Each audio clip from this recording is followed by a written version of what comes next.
हम लोग भगवान से हमेशा कुछ न कुछ मांगते रहते हैं। हमारे मांगने का कभी अंत नहीं होता। कई बार हमारी मांगी मुराद भी पूरी होती है, तो कई बार ऐसा लगने लगता है कि प्रार्थना बेकार जा रही है, भगवान हमारी सुन ही नहीं रहे हैं। जबकि सच यह है कि भगवान हर किसी की सुनते हैं और सभी की झोली भरने की कोशिश करते हैं। लेकिन जब झोली भरी हो या आपको भरी झोली को खाली करने का तरीका नहीं मालूम हो, तो भगवान यही सोचता है कि इसे देने का भी क्या फायदा। अगर आप वस्तुओं का उपयोग समुचित प्रकार से करेंगे तो निश्चित ही आपको आपकी मांगी गई चीज मिल जाएगी। लेकिन अगर आप उपयोग करना ही नहीं जानेंगे तो वस्तु लेकर करेंगे क्या। इस संदर्भ में एक रोचक कथा है। आज हम इस वीडियो में आपको एक रोचक कथा सुनाएंगे। भगवान बुद्ध से एक शिष्य ने कहा, प्रभु मुझे आपसे एक निवेदन करना है। बुद्ध ने उसकी ओर देखा और फिर बुद्ध ने कहा, क्या कहना चाहते हो, बोलो। शिष्य ने कहा कि मेरे वस्त्र पुराने हो चुके हैं, अब ये पहनने लायक नहीं रहे, मुझे एक नए वस्त्र चाहिए। बुद्ध ने शिष्य के वस्त्रों की ओर देखा। वस्त्र सचमुच बिल्कुल जीर्ण हो चुके थे। बुद्ध ने दूसरे शिष्य से नए वस्त्र लाने के लिए कहा। कुछ दिनों बाद बुद्ध अपने उस शिष्य के निवास पर पहुंचे। कुशल क्षेम के बाद उन्होंने पूछा, तुम्हें और कुछ तो नहीं चाहिए।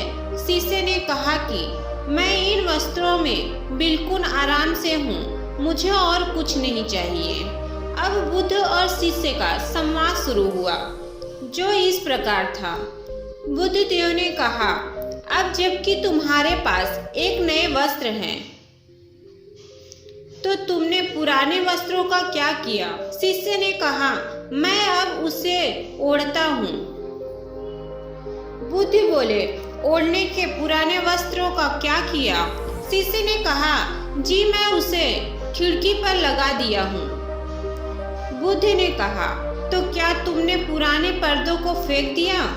शिष्य ने कहा, जी नहीं, मैंने उसके 4 टुकड़े किए। रसोई में उनका इस्तेमाल चूल्हे पर से गर्म पतीलों को उतारने के लिए करता हूँ। बुद्ध ने फिर से कहा, तो फिर रसोई के पुराने कपड़ों का क्या किया। शिष्य ने बोला, अब मैं उन्हें रसोई साफ करने के लिए प्रयोग करता हूँ। बुद्ध ने कहा, तो रसोई के पुराने वस्त्रों का क्या किया। शिष्य ने कहा, प्रभु वह अब इतना तार तार हो चुका था कि उसका कुछ नहीं किया जा सकता था। मैंने उसका एक एक धागा अलग करके बातियां तैयार कर ली। उन्हीं में से कल रात आपके कक्ष को प्रकाशित किया था।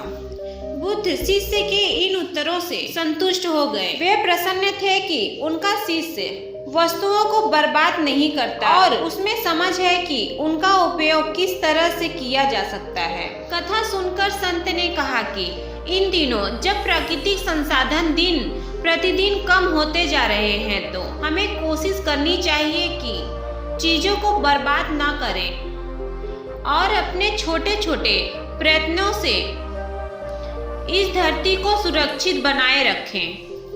आप इस कहानी से क्या सीखें, हमें कमेंट बॉक्स में जरूर बताइएगा।